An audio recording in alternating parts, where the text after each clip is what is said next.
Shalom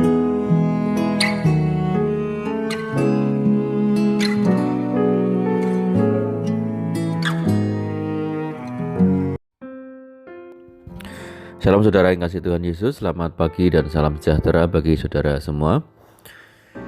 Saya menyapa bagi saudara yang ada di Indonesia dari Sabang sampai Merauke, baik di kota maupun yang ada di desa sampai di seluruh pelosok tanah air. Saudara di Malaysia, di Kamboja, di Amerika Serikat, senang sekali kembali menjumpa saudara pada saat pagi ini. Kiranya damai sejahtera dan sukacita daripada Roh Kudus senantiasa melimpah dalam hati dan kehidupan saudara semua. Dan kiranya saudara semua dalam keadaan sehat selalu, puji Tuhan.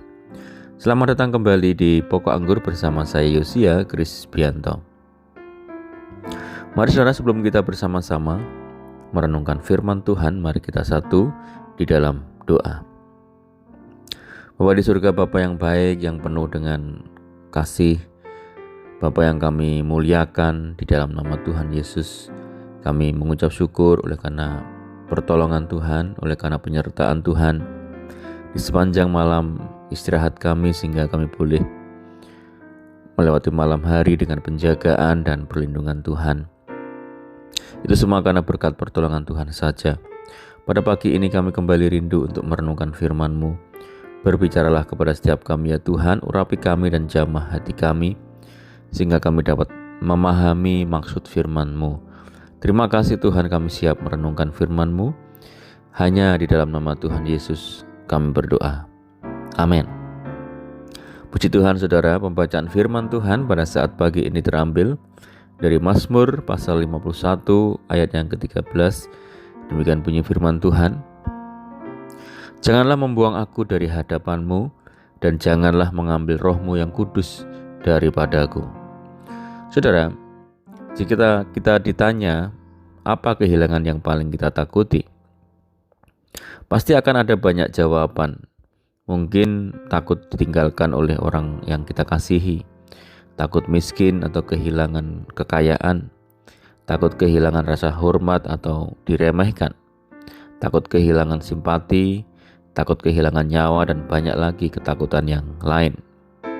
Semua ini membuat kita berusaha bagaimanapun caranya, bahkan tidak segan-segan melanggar firman Tuhan, mengambil jalan pintas dengan menipu, berbuat curang, menekan, dan mengintimidasi orang lain. Semua ini membuat Tuhan undur dari kehidupan kita, sehingga kita semakin terlilit dalam cengkeraman berbagai macam permasalahan.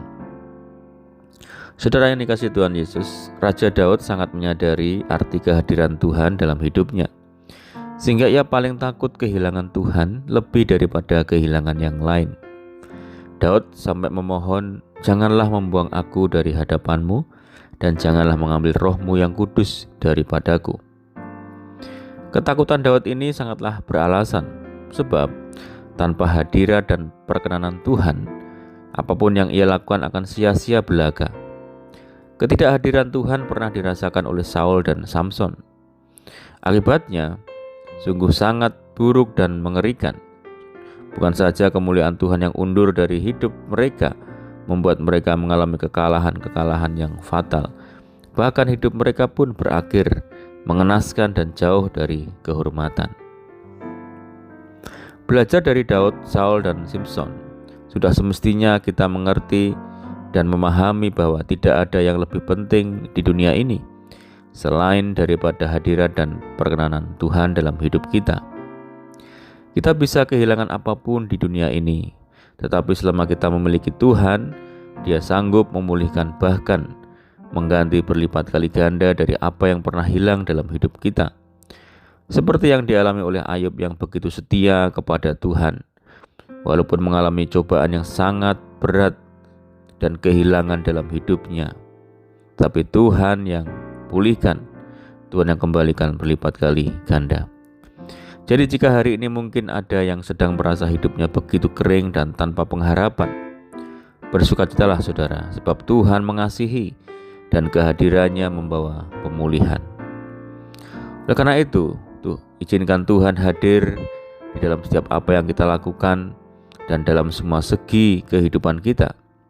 Jagalah hati, pikiran dan tindakan kita senantiasa dalam kekudusan, sehingga Tuhan berkenan hadir dan berkarya luar biasa. Yeremia pasal 24 ayat yang ke-6 mengatakan, "Maka aku akan mengarahkan mataku kepada mereka untuk kebaikan mereka, dan aku akan membawa mereka kembali ke negeri ini. Aku akan membangun mereka, bukan meruntuhkannya. Saya akan menanam, bukan mencabutnya." Saudara, ayat di atas mengatakan bahwa Tuhan mengarahkan matanya kepada kita. Tuhan tidak mengarahkan pandangannya untuk mencari-cari kesalahan dan menghukum kita, melainkan untuk mendatangkan kebaikan kepada kita. Tuhan menaruh perhatiannya hanya untuk satu tujuan, yaitu menyatakan kasih-Nya. Tuhan tidak memandang kita dengan daftar kesalahan dan dosa kita, dan kemudian menjatuhi hukuman ke dalam hidup kita. Firman Tuhan mengatakan semua hukuman akibat dosa dan pelanggaran yang seharusnya kita tanggung sudah ditanggung oleh Tuhan Yesus di atas kayu salib. Kita tidak perlu menanggungnya lagi. Salib Kristus telah mengubah segalanya. Saudara, hari ini pastikan kita menyadari bahwa kehadiran Tuhan dalam hidup kita, yaitu bukan untuk menghukum, tetapi untuk memulihkan, mengasihi, mendatangkan kebaikan, dan menyelamatkan hidup kita. Saat kita mengerti kebenaran ini, kita akan semakin mengasihi Tuhan dan tidak ingin jauh daripada Tuhan. Amin, puji Tuhan. Mari kita berdoa. Bapa di surga, Bapa di dalam nama Tuhan Yesus, bersyukur dan berterima kasih buat firman Tuhan saat pagi hari ini yang begitu meneguhkan hati kami, mengingatkan kepada kami begitu besarnya kasih Tuhan dalam kehidupan kami. Sungguh pentingnya arti kehadiran Tuhan dalam kehidupan kami. Kehadiran Tuhan yang sanggup memulihkan kehidupan kami, ya Tuhan, yang sanggup membawa kami dari segala hukuman dosa, dan sanggup senantiasa membawa kami ke dalam segala berkat Tuhan. Ajar kami senantiasa hidup di dalam kasih Tuhan, mengasihi Tuhan, dan melakukan segala apa yang Tuhan perintahkan dalam kehidupan kami. Hidup dalam kekudusan seperti yang Tuhan kehendaki dalam kehidupan kami. Terima kasih Tuhan.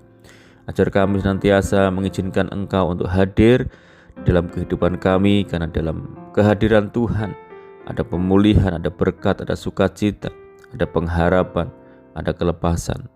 Terima kasih Tuhan. Menerangkan firman Tuhan dalam kehidupan kami, ajar kami untuk melakukannya dengan penuh kesetiaan. Saat pagi ini kami menyerahkan segenap kehidupan kami ke dalam tangan Tuhan. Tuntun kami Tuhan, bimbing kami ya Roh Kudus, sehingga kami boleh berjalan dalam segala jalan-jalan Tuhan.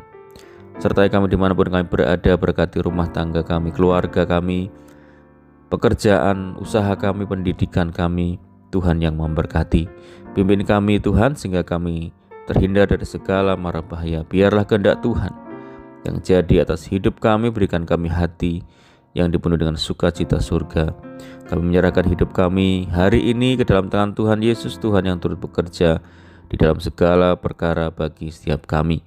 Kami berdoa juga bagi setiap saudara kami yang terbaring sakit saat ini, Tuhan pulihkan, sembuhkan, jamah di dalam nama Tuhan Yesus Kristus. Yang menderita, Tuhan memberikan kekuatan, yang berputus asa, Tuhan berikan jalan keluar bagi mereka. Berdoa bagi kesejahteraan desa kami, kota kami, daerah kami, tempat di mana kami tinggal, negeri kami, Tuhan yang memberkati. Tuhan pulihkan, Tuhan yang memberkati. Terima kasih Tuhan. Ini doa kami, hanya di dalam nama Tuhan Yesus Kristus kami berdoa. Amin. Puji Tuhan, saudara, kita sudah mendengarkan firman Tuhan. Saya percaya saudara semua diberkati. Mari kita tetap bersukacita dalam Tuhan. Sampai jumpa di renungan berikutnya. Saya ucapkan selamat pagi, selamat beraktivitas. Tuhan Yesus memberkati. Haleluya.